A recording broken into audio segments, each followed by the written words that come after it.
Први фала и вака за Салава што е во боите на виножитото. И уште веднаш, кога ќе почнам да зборувам за интернетот, онака како што имплициран барем во поднасловот на мојата презентација, виртуелни плакари, дали интернетот дозволува поголема видливост за ЛГБТ заедницата, морам да кажам дека кога зборам за интернет, мислам овдека исклучиво на социјалните мрежи кои овозможуваат социјални интеракции и динамики, во овој случај на ЛГБТ корисниците, чии ефекти ќе се обидам да ги измерам низ 4 клучни точки: репрезентација на субјекти или креирање на ЛГБТ идентитети, креирање на квир виртуелни простори, и од старт да кажам дека кога зборам за киберквир простори, мислам исклучиво на ЛГБТ, не одам пошироко, реферирајќи на Нина Вејкворт и незиниот, еден од најпознатите незини текстови, киберквир. Третата точка е креирање на заедница. И четвртата, за мене најпровокативна, е политички потенцијал или потенцијал за општествени промени. Исто така морам да кажам дека е прилично тешко во 10 минути да раскажам нешто на кое што сум работела сериозно истражување во мојата магистарска теза идентитети и заедници во киберпростор. Исто така е особено тешко што од оваа перспектива има малку покритичка позиција.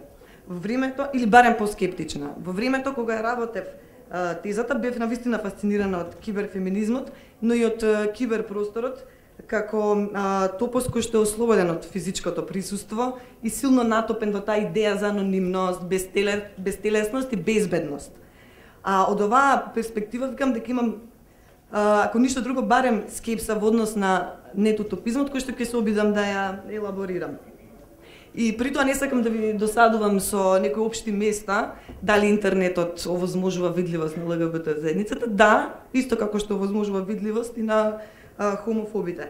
Но ако се вратиме на овие 4 аспекти, првата е можеби не толку важна, ама исклучително податлива, затоа што она што ни се отвара како едно најбанално прашање е кои се тие ЛГБТ луѓе на интернет? Или зашто збориме за ЛГБТ заедница на интернет, наместо за, или барем одделно, за ЛГБТ заедница воопшто? Или дали има ли некаква разлика помеѓу еден геј на интернет и еден геј во физичкиот свет? И мојот одговор на тоа е дека несомнено има, зашто ние овде зборуваме за виртуелни идентитети, кои што се градат секогаш одново со вклучувањето на копчето Connect или бидувањето онлайн. Че тоа се идентитети кои што се градат во времето и просторот преку едни специфични стратегии на репрезентација. Ако ја видиме оваа фотографија, и веднаш да кажам, тоа е единствената фотографија која имам, немам ниту PowerPoint, заради специфичноста на темата е неблагодарна да користам други фотографии. Ова е фотографија од една, имам некаква лагодност да ја споделам, затоа што е објавена на официјален пејдж на невладина организација LGBT United и представува дел од една нивна акција во 2012 на Интернационалниот ден на Прајдот. Оваа акција вклучува појавување на одредени локации во Скопје и еден ваков краток перформанс се слика и потоа фотографијата се споделува на социјалните мрежи. И според мене оваа фотографија е навистина парадигма за она што ние го дефинираме тука виртуелна видливост. И при тоа имајте предвид кога зборам за виртуелна видливост, мислам и за присуството во физички простор. Присуството во физички простор со знаме во боите на виножитото, со скриени лица и ознаки кои реферираат на сексуалната ориентација е многу слично на она што го нарекуваме стратегија на градење на виртуелен идентитет. Она што недостасува во овој прилично храбар чин е политички став, стейтмент или барање глас, кој што видливоста нема да ја ограничи на ниво на слика, на спектакл, туку ќе ја врами во еден контекст на движење или заедница, која не се базира единствено на идентитети, бисексуалка, лесбејка, туку ќе се базира на политички глас и солидарност. Од друга страна, првиот дел од насловот или виртуелните плакари се инспирирав од една реклама во The Advocate, каде врз едно голо машко торзо стои: не постојат плакари во киберпросторот. алудирајќи тука на една од главните карактеристики на киберпросторот, тоа е анонимност и растовотвореност од една страна, но од друга страна и на неможноста дистинкцијата во и надвор од плакарот да аплицираме во киберпросторот. Ама јас сакам да понудам една друга позиција. Ќе се обидам да понудам позиција во која што таа дистинкција бидувањето во и надвор од плакарот ќе пресликам врз бидувањето во и надвор од компјутерски посредуваните светови, односно ќе се обидам да кажам дека некогаш виртуелниот простор може да го сметаме како еден плакар во спротивставен на физичкиот простор, притоа имајте предвид дека таму ова не се баш јасни дистинкции, исто како што не е јасна дистинкцијата помеѓу бидувањето во и надвор од плакарот. Проблемот со социјалните мрежи е дека на креирањето на ти представуваат креирање на свет кој е сочинет со луѓе со кои помалку или повеќе се поддржувате или барем се согласувате околу клучни позиции, како на пример прифаќањето на корисникот како дел од ЛГБТ заедницата. Ова може да доведе до една илузија дека стварноста или реалноста која ја впиваме низ мониторот е единствено можна и присутна, а за жал реалноста често не демантира во ова. Од тука бидувањето геј на идентитет на интернет само по себе не нуди потенцијал колку што би можел да понуди креирањето на киберквир простори, кои што како острови на отпор можат да помогнат во јакнење на заедницата, која што според мене е можно единствено низ креирање на политички глас на отпорот кон доминантните идеолошки концепти на хетеронормативноста, патриархатот, конзервативизмот и така натаму. И тука стигнуваме до вториот аспект, тоа е креирање на киберквир простори. За жал, за ова нема многу што да кажам низ примери од Македонија, затоа што нашата ЛГБТ заедница не успеала да искреира автентични киберквир простори, освен пар блогови, сајтови на организации. Јас не сум видела нешто автентично и ползувано од страна на заедницата. Но е важно да зборуваме за киберпросторот, токму во овој контекст, затоа што во него ЛГБТ лицата, како и сите други, нурнуваат во потрага не само по нивното присуство, туку свесна една потреба за креирање на себе си, чија крајна цел е остварување на интеракција или релации со останатите себства, останатите виртуелни ликови кои што сурфаат со нас во замислените светови. Киберпростор е термин кој што е скован од Вилијам Гибсон и тој е прилично популаризиран преку неговиот роман Невромансер, ама и самиот Гибсон го дефинира киберпросторот како консензуална халуцинација. И од тука креирањето на киберквир простори може да овозможи формирање на виртуелна ЛГБТ заедница, ама заедница која ќе остане дел од оваа сега веќе своја консензуална халуцинација и која што повторно е фрлена во предизвикот да својот политички глас да го етаблира во јавниот дискурс, истовремено да креира општествени промени или промени во општеството, политиката, културата, уметноста и така натаму. И еве веќе зборуваме за заедница, односно за третата точка од мојата презентација. Ако ја дефинираме заедницата како замислено заедништво, на што не упатува Бенедикт Андерсон, тогаш виртуелните заедници би биле климаксот на тоа замислено абстрактно заедништво. Дури и просторот за кој што зборуваме тука е метафора. Време. Ама Нина Веквард во својот текст Киберквир дава некои аргументи зошто е важно ЛГБТ лицата да вложуваат, ако ништо друго, барем во компјутерската писменост.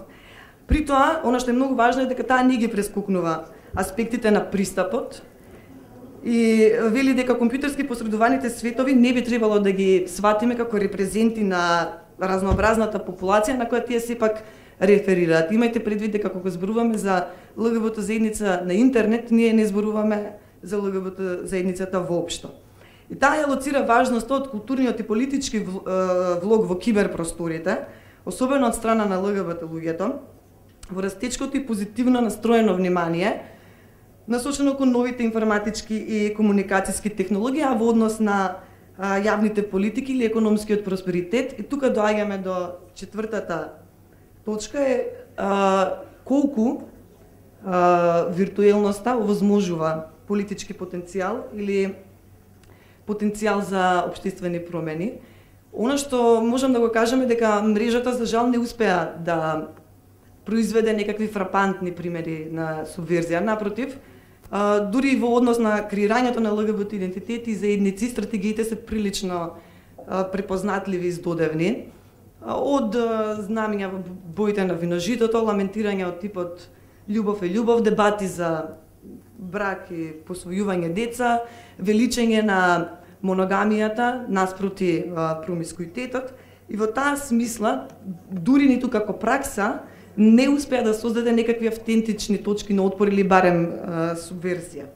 Сега, ако се согласиме дека киберпросторот е истовремено простори на јавност и на анонимност, тогаш пак се отвара некаков предизвик да се истражат и барем да се анализираат ефектите од реалноста или секојдневието на милион ЛГБТ корисници, кои своето излегување од плакарот, но и активна социализација и интеракција ја врзуваат претежно или единствено за виртуелните терени. За жал, она на што не можеме да дадеме еден еуфоричен одговор е перспективата на јавната партиципативност во општеството, односно ефектите и влијанијата во реалниот свет. Виртуелните ЛГБТ заедници, како заедници кои што се базирани на свесен избор и интерес, се затворени заедници. Тие можат да станат и стануваат себични, автоматизирани, дури солипсистички заедници на кои им недостасува општествена улога во поширокиот колектив. И јас се плашам дека повлекувањето на заедниците од отелотворените политички и социјални арени, без разлика дали за истите да се вметнат во некаква филозофска абстракција или да станат растелотворени, технолошки овозможени комуникации, дека во таков случај етичката или политичката грижа за другиот се чини немоќна или барем нереална.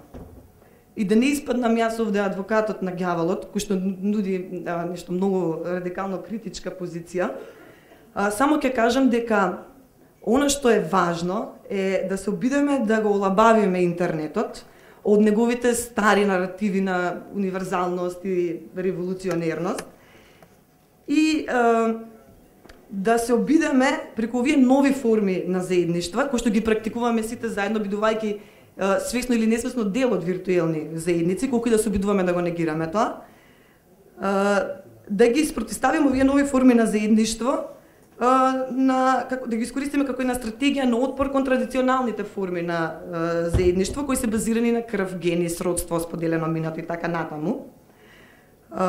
За мене во тоа лежи потенцијалот. Во тоа единствено лежи потенцијалот. Градење на нови заедништва, кои што ќе бидат базирани на политички глас, солидарност, афект, а не идентитет. Фала, извинете што малку. Се искрено никад не сум верувал каков и да било револуциониран политички потенцијал на интернетот. Мислам дека политичка промена е невозможна без коприсуство на повеќе тела, кои што споделуваат известна идеолошка и јасно оформена, политички јасно оформена позиција. А и претходно во полза на твојава теза, мислам, совршен одговор беше презентацијата на Јана за истражување. Мислам, Loki's Life Again, the property-minded individual е единственото нешто кое што се креира моментално на Facebook.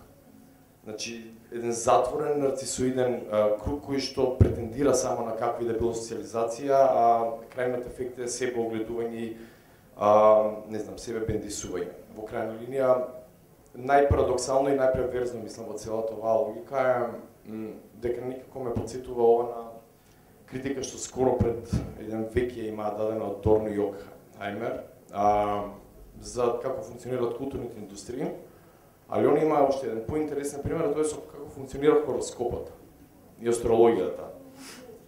Како која е политичката и идеолошка функција на тие бабини дебетини кои што изгледаат толку наивно и као секојдневно без како да било значење, тоа е дека возможуваат да се репродуцира фантазам на удобност и на безбедност, фантазам кој што е нарцисоиден, а тоа е дека на крај додека живеете во политички систем кој што е разбиен со нееднаквости и со хиерархии.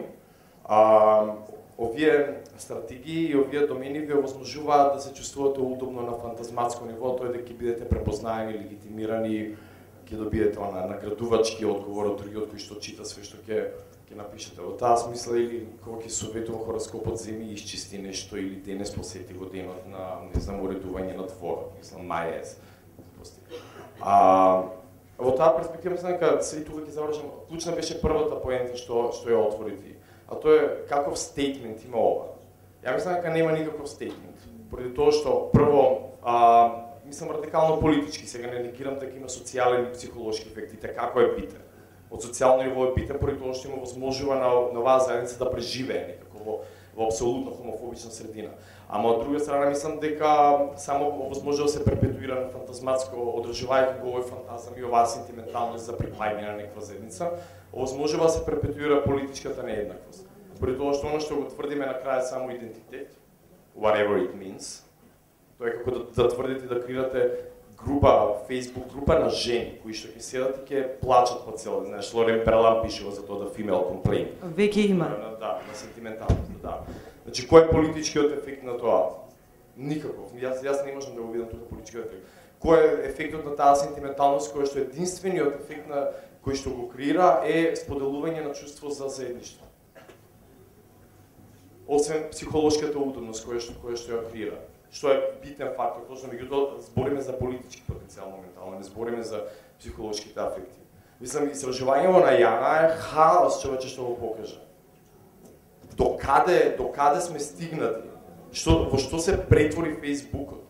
Мислам, најперверзна реализација на неолибералниот сон.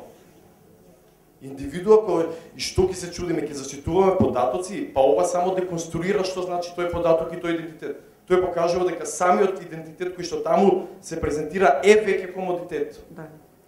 И благодарение на тоа може да се продава, пошто е комодитет. Всушност во последните истражувања за употребата на интернетот од страна на ЛГБТ, ЛГБТ лицата се именувани како LGBT consumers и во таа насока се прават истражувањата кои што одговарат само на потребите на пазарот. На пазарот буквално, односно што прават ЛГБТ луѓето на интернет и како нив да ги вовлечеме во да станат еден битен дел и се од неолибералниот концепт. Тие се потрошувачи, тие се конзумери и во принцип за тоа е заинтересирана